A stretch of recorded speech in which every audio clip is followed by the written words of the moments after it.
En todas as culturas hai lendas que tratan de explicar algo que chama a atención e que non se sabe por que está aí. Son explicacións inxenuas en forma de conto. E todos temos oído algunha. Tal cova rara foi construída polos mouros para agacharen os seus tesouros, e tal pedra feituca é unha princesa que unha meiga maldiciu para sempre. Que no mundo haxa tantas linguas é unha desas cousas intrigantes.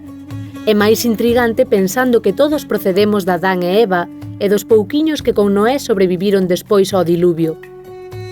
Como explica a Biblia que empezou a diversidade de linguas? Pois como a tradición doutros povos. Cando os pastores nómades salvados do diluvio chegan a unha terra cha e fértil entre o Tigris e o Éufrates, aséntanse e crean a agricultura e o urbanismo. Ademais de faceren casas, idean construir unha torre moi alta para se faceren famosos, por se algún día se teñen que dispersar polo mundo. É fana. Pero Deus ten outros plans. Deus quere que o home humanice coa súa presenza e traballo o mundo enteiro, e fai que de repente falen linguas diferentes. E así, como xa non se entenden a falar, dispérsanse por toda a terra. E a torre, que ia ter a función de lembrarlles eternamente a unidade primitiva, esbarróncase. Coa lenda da Torre de Babel, os israelitas daquel tempo explicaban dun golpe dúas cousas. Por que había tantas linguas no mundo e por que na chaira babilónica había tantas torres altas en ruínas, os chamados zigurats.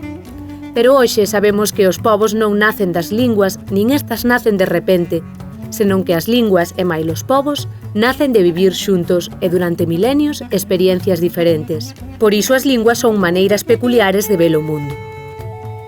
Os biblistas serios hoxe concordan e engaden que a orixe científica da diversidade lingüística non pertence ao que quere ensinar a Biblia. A intención narrativa dese relato é a de condenar a ansia de algúns homes de seren como Deus para outros homes. Se acaso, podería dicirse que o Deus que en Babel está coa diversidade lingüística é o mesmo que en Xerusalén, na Pentecoste, fai que a prédica dos apóstolos a escoiten 16 povos en cada súa lingua.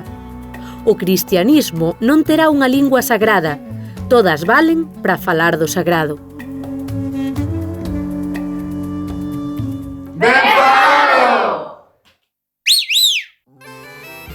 Cando hai luces de cores e toca a orquestra, hai festa.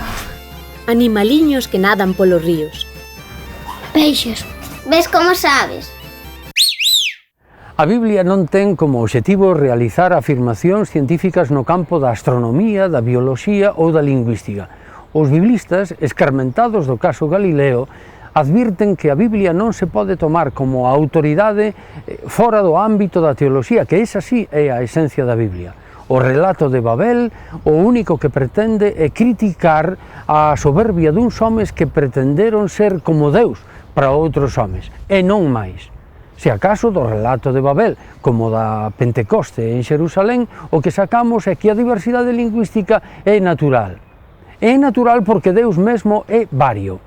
Saben como explicaban os nosos avós aquilo de que Deus é simultaneamente Pai e Fillo e Espírito Santo? Pois con esta planta, nabo, nabiza e grelo, que está aquí dentro, unha mesma planta, tres aspectos distintos. A variedade é natural porque Deus mesmo é vario. Polo tanto, un cristián nunca pode desprezar unha lingua, calquera que sexa. A